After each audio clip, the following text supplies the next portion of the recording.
알쏭달쏭입니다. 알쏭달쏭. 뭐가 알쏭달쏭하냐? 보겠습니다. 정치하는 건지 안 하는 건지 한동훈의 알쏭달쏭 자맹이다라는 겁니다. 한동훈 전 비대위원장의 얘기입니다. 한동훈 전 비대위원장 정치하는 거야 안 하는 거야? 좀 잘 모르겠는데 자맹이야 아니야? 라는 거죠. 왜냐하면 자꾸 어딘가에서 파파라치 컷이 딱 올라옵니다. 뒷모습, 여기 식당에서, 도서관에서, 길거리에서 계속 찍혀서 올라와요. 네, 굉장히 유명 인사죠, 지금. 어제는 또 무슨 얘기가 올라왔느냐, 한 커뮤니티에 원희룡 전 장관과 만났다라는 글이 올라왔습니다. 한동훈 목격담, 도곡동 원희룡이랑 크크크. 요즘 잘 돌아다니다 봐. 도곡동 어디에서 원희룡이랑 같이 들어왔고 본 사람 되게 많대. 안 믿으면 관둬라는 얘기까지도 같이 있었어요. 왜냐하면 사진이 없습니다. 사진이 없고 글쓴이도 일단 전에 들은 걸로 보여요. 같이 들어왔고 본 사람이 많대라는 걸로 했습니다. 저희 지금 저희 보시는 분들 중에서 제가 봤어요 하는 분이 있으면 유튜브 댓글 달아주세요. 네. 일단은 커뮤니티에 이런 올라온 글들을 보면 원희룡 전 장관과 만난 건가라는 생각이 듭니다. 하지만 제가 그걸 목격했거나 파파라치 컷은 지금 없어요. 하지만 두 사람 총선 때 굉장히 긴밀했었죠. 그 모습 같이 보고 올까요? 어디든 가서 정정당당하게 승부하고 싶어하는 후보들이 많이 있습니다. 그중 한 분이 여기 계십니다. 여러분, 설명이 필요 없는 우리의 원희룡입니다. 우리 정치가 꽉 막혀 있습니다. 제가 온몸으로 돌덩이를 치우겠습니다. 우리 국민의힘은 네. 사실 총선 때 한동훈 당시 비대위원장이 개항에 가서 또 열심히 많이 또 지원 유세를 하고 했었습니다. 그 원희룡 전 장관을 만나서 식사도 했었다라는 건데 일단 제목부터 좀 짚어보죠. 한동훈의 알쏭달쏭 자맹이냐 아니냐 약간 이런 얘기를 지금 하고 있는 것 같아요. 근데 이게 김인영 대변인님. 네.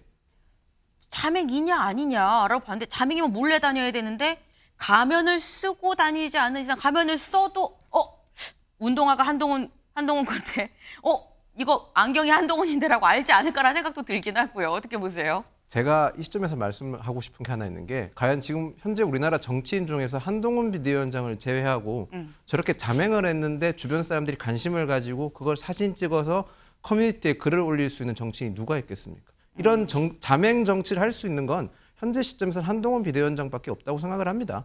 다시 말해서 지금 저런 모습이 계속되는 건 한동훈 전 비대위원장의 저력을 보여주는 거라고 저는 생각을 하고 있습니다.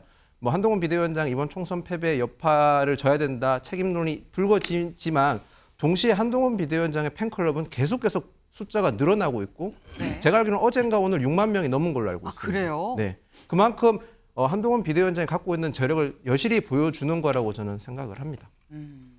그렇게 자꾸 파파라치 컷이 올라올 정도로 자맹을 할 수 없는 그런 상황의 정치인이 누가 있겠느냐 여야 통틀어서 그렇게 말씀을 주셨는데 근데 일각에서는 이런 얘기도 합니다.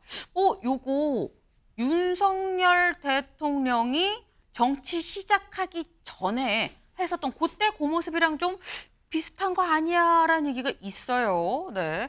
언제를 얘기를 하는 거냐.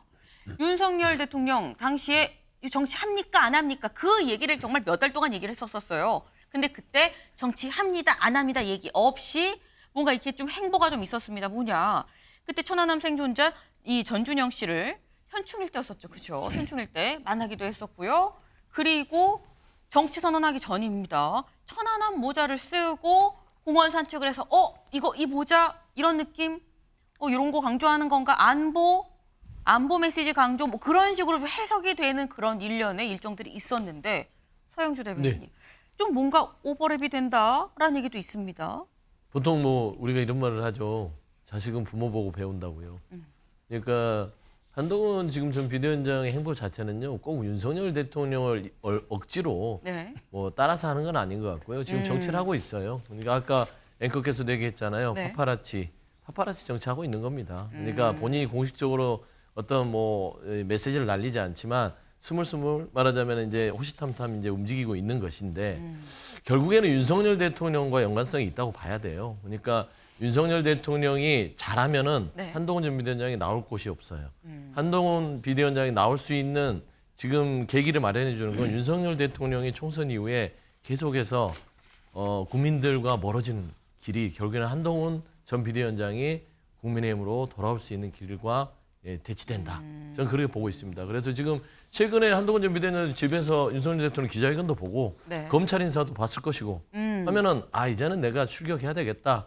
라는 마음을 더 다지게 될 것입니다. 결국에는 이제 이번 주에 나올 갤럽 조사도 있을 것이고요. 여러 가지 이런 추이를 보고 나서 저는 한동훈 전 비대위원장이 더 활발하게 네. 원희룡 전 장관만 만나는 게 아니라 다른 어떤 많은 사람들을 만나면서 네. 좀 메시지의 강도를 높여가는 행보를 할 것이다. 저는 그래 보입니다. 근데 지금 말씀 중에 그랬죠. 원희룡 전 장관만 만나는 게 아니라 굉장히 많은 사람들을 만날 거다. 사실 이번 주 안에 이상민 의원도 만날 거다라고 예고가 돼 있는 상태이긴 합니다. 근데 여기서 또 우리가 주목해 볼 부분이 윤영걸 대표님. 네. 왜 만난 사람이 이상민 의원도 만난다고 했지만 아직 뭐 만났다는 얘기는 없긴 하거든요. 그러면 이른바 정치인으로 얘기를 했을 때는 처음 만난 사람이 원희룡 전 장관이란 얘기인데 원희룡 전 장관은 친윤으로 분류가 됩니다. 국토부 장관하고 하면서. 근데 왜 첫 번째로 만나는 사람이 원희룡 전 장관인 것이냐. 뭐 이유가 개항을 해서 네. 뭐 같이 선거 지원도 한동훈 비대위원장이 많이 했거든요. 네. 그리고 한동훈 비대위원장도 이제 좀 뭔가 좀 저변을 넓혀야 되는데 가장 좀 편한 사람이 아닌가 생각이 돼요. 만난 식당이 네. 딤섬집이거든요. 네. 딤섬이 한자로 쓰면 점심입니다. 네, 네. 마음에 점을 찍는 거예요. 이재명 대표하고 조국 당선자는 네. 중국집에서 고량주 마셨어요. 네. 중국 술은 가짜가 많아서 서로 진위를 항상 파악해야 되고 거짓말 하나를 파악해야 되고 또 다음날 팍 깨니까 확 먹고 깨거든요. 네. 그 한동훈 비대위원장은 술 안 하니까 네. 마음의 점만 찍은 거죠. 그래서 그러니까 딤섬이다. 이 대통령 아주 가까이 지금 쓴 사람이 대권 주자 중에서는 홍준표 대구시장. 네. 그 4시간 만찬하고 완전히 측근 비슷하고 했잖아요. 네. 그리고 한동훈 비대위원장은 좀 멀어져 있어요. 그 중간에 원희룡 전 장관이 있는 거 아닌가. 그래서 뭐 전당대회에 상의했다 뭐 이렇게 신문에 나왔는데 그건 아니고 네. 저는 점심이라는 말 그대로 마음에 점을 찍어서 우리 앞으로 좀 잘하자. 뭐 도원결이나 뭐 의기투합 정도는 아니고 네. 좀 손잡고 잘해보자. 뭐 이 정도 얘기만 한 거 아닌가 싶은데 지금 분위기는 네. 한동훈 비대위원장의 뜻하고 다르게 출마를 당하는 모습으로 지금 자꾸 가고 있어요. 출마를 당하고 그 모비딕 그 한동훈 비대위원장이 좋아하는 책이 모비딕이라는 책이 있거든요. 네. 거기 책에 이런 구절이 나와요. 나를 모욕하는 사람은 태양이라도 가서 싸우겠다. 그럴 정도로 자의식, 도전 정신이 강하거든요. 지금 그 국민의힘 TF 조정훈 의원 당선자 하는 쪽 봐요. 네. 계속 한동훈 책임론으로 지금 몰고 가잖아요. 그리고 홍준표 대표, 대구시장 거의 뭐 욕설에 가까울 정도로 얘기하잖아요. 제가 보기에는 한동훈 비대위원장이 지금 가만히 있으면 네. 모든 책임을 자기가 뒤집어 쓰는 영국이에요. 그래서 저는 출마를 원하든 원하지 않든 지금 출마를 당하는 모습으로 한 발 한 발 옮기고 있다. 그래서 근데 그러면- 도서관에서 책 보는 것도 네. 기획된 연출이다. 저는 이렇게 보고 있습니다. 근데 말씀 중에 그랬어요. 지금 윤석열 대통령이 있고 한동훈 전 비대위원장이 있고 지금 현재 상황으로 얘기하면 뭔가 끝과 끝에 있는 상황인데 그 가운데에 원희룡 전 장관이 있다. 네. 그래서 저변을 넓히는 차원에서 원희룡 전 장관을 먼저 만난 거 아니겠느냐 말씀하셨는데 그럼 끝과 끝에서 가운데 있는 원희룡 전 장관을 만났으면 여기서 더 나아가서 여기로 더 윤 대통령까지 나아갈 가능성은 있는 겁니까? 뭐 저는 있다고 봅니다. 예, 그러기 위해서 원 전 장관을 만난 거다. 그렇죠. 윤 대통령도 지금 그 친윤 쪽에 자꾸 성을 쌓고 있어요. 성을 쌓으면 망합니다. 네. 길을 내야지 성을 쌓고 있어요. 또 한동훈 비대위원장도 언제까지 윤 대통령하고 척을 질 수는 없는 거예요. 그래서 네. 서로 만나서 대화의 물꼬를 열어야 된다. 저는 이런 생각이 들어서 좀 대화도 하고 해서 저는 출마를 하든 안 하든 본인의 자유인데 지금 국민의힘 지지자들만 보면은 네. 1등이 한동훈인데 거의 48%인가 어디 여론조사에 나왔더라고요. 압도적이죠. 예, 2등이 원희룡 전 장관인데 거의 4배 가까운 그러니까 팬덤이나 이건 엄청난 거예요. 네. 그래서 그거를 저는 정치 수업의 기회로 삼는 게 좋다고 생각은 하지만 네. 지금 현실은 자꾸 출마를 당하는 쪽으로 한 발 한 발 옮겨지는 거 아닌가 저는 이렇게 보고 있습니다. 네. 근데 지금 말씀이 친윤은 자꾸 성을 쌓는데 그러면 안 된다. 오히려 뭔가 더 손을 잡고 오히려 딜을 하려면 딜을 해야 되는 거 아니겠느냐라는 말씀을 하셨는데 저희 중앙일보 기사 다른 거 하나 더 있죠. 그거 하나 같이 볼까요? 네. 친윤이 지금 딜레마다라는 얘기가 나오는 것 같습니다. 친윤 딜레마. 전대룰을 고쳐도 안 고쳐도 1등은 비윤이다. 이게 대체 무슨 얘기냐? 일단 현재 당심 국민의힘 지지층으로 조사를 했을 때 말씀처럼 압도적으로 1위가 한동훈 전 비대위원장이죠.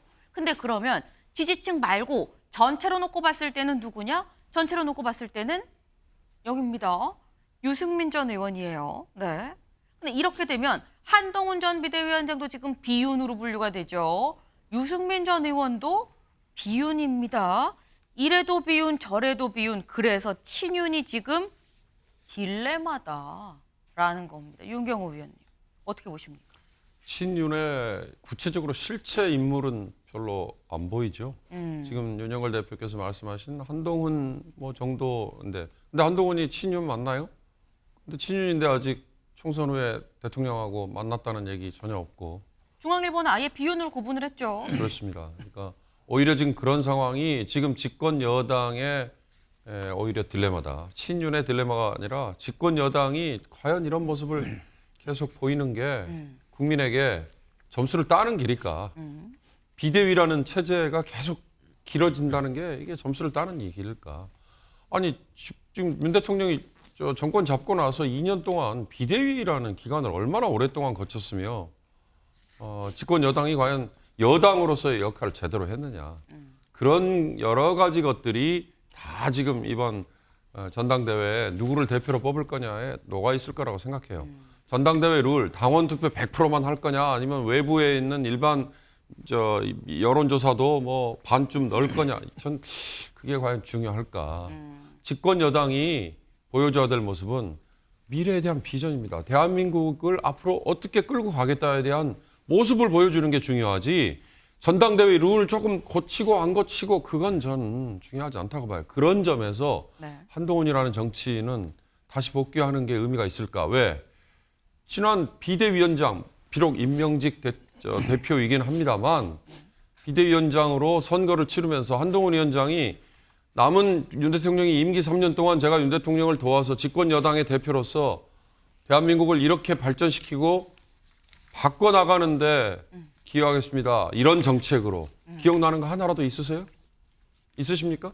전 그런 점에서 한동훈이라는 정치인은 발을 잘못 디딘 거다. 다시 복귀해도 앞으로의 행보가 너무나 뻔해 보인다. 이런 생각이 들었는데요. 저는 이 전대 룰이라는 거 100% 당원 투표로 그냥 갈 거냐 아니면 여론조사나 아니면 다른 방법으로 외부의 민심을 반영시킬 거냐 중요한 것 같죠. 더 중요한 건 따로 있다는 얘기 거듭 말씀드립니다. 알겠습니다. 전대 룰 자체가 중요한 건 아니다라고 말씀을 하셨는데 지금 여기서 보면 친윤의 딜레마다 이래도 저래도 비윤이 당선되는 거 아니냐라는 얘기인데 근데 소영주 대변인 네. 또 한편으로 생각하면 전당대회 당대표 출마하는 신청을 받을 때 즈음 하면 누군가가 또 나오지 않겠느냐라는 생각도 들어요. 나오죠. 그러니까 구분은 돼요.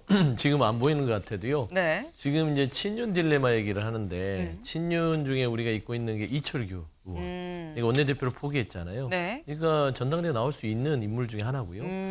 지금 이제 친윤 그룹 쪽에서는 고민하는 게 조정훈 의원 네. 당선인. 조정훈 당선인도 생각하는 것 같은데. 당대표로요. 예? 당대표로요. 그렇죠. 당대표로요. 저는 그렇게 좀 알고 있는데 그럼에도 불구하고 지금 한동훈 전 비대위원장이나 유승민 전 의원, 나경원, 안철수 의원에 비하면 따져보면 나경원, 안철수 의원도요 비윤에 속해요. 친윤을 할 수 없죠. 상처가 있잖아요. 근데 지금 전대룰이라는 게 왜 중요하냐면 일단은 결국에는 이제 황의원 비대위원장이 전대룰을 빨리 알려줘야만 문이 어떻게 말하자면 전형이 어떻게 되는지 알아야 이렇게 룰을 접수를 알아야 할 거예요. 싸우죠. 그렇죠. 그러니까 룰을 또 100%로 간다. 그럴 리는 없지만 생색내기로 뭐 9대1, 8대2로 간다라고 했을 때는 후보군들이 도전을 할지 말지 결정할 것 같아요. 하지만 변하지 않는 변수가 하나 있죠. 네. 한동훈 전 비대위원장이 나오면요 모두 올킬입니다. 예, 그런 의미에서는 뭐 네. 지금 뭐 중앙일보에서는 한동훈 전 비대위원장을 비윤으로 구분을 했지만 네. 이건 비윤 친윤이 아니라 그냥 한동훈의 세력을 갖고 들어오는 거예요, 이제는. 그래서 한동훈 전 비대위원장이 복귀를 할 때는 네. 국민의힘은 이제 용산과 각을 세우면서 들어오는 그런 이제 양상이 되기 때문에 내신 국민의힘 의원들 입장에서는 바랄지도 모르겠다 그런 생각을 합니다. 지금 민주당의 입장에서 말씀을 하시는 거예요. 일단 민주당 입장에서 봤을 때 한 발 떨어져서 봤을 땐 한동훈 전 비대위원장이 다시 당으로 돌아온다면 뭔가 확실하게 비윤 혹은 좀 더 나아가서 반윤 비슷한 스탠스를 갖고 오지 않겠느냐. 오히려 이 부분을 당 차원에서는 플러스라고 생각할 수도 있지 않겠냐라는 민주당 쪽의 시각이라고 볼 수 있을 것 같습니다.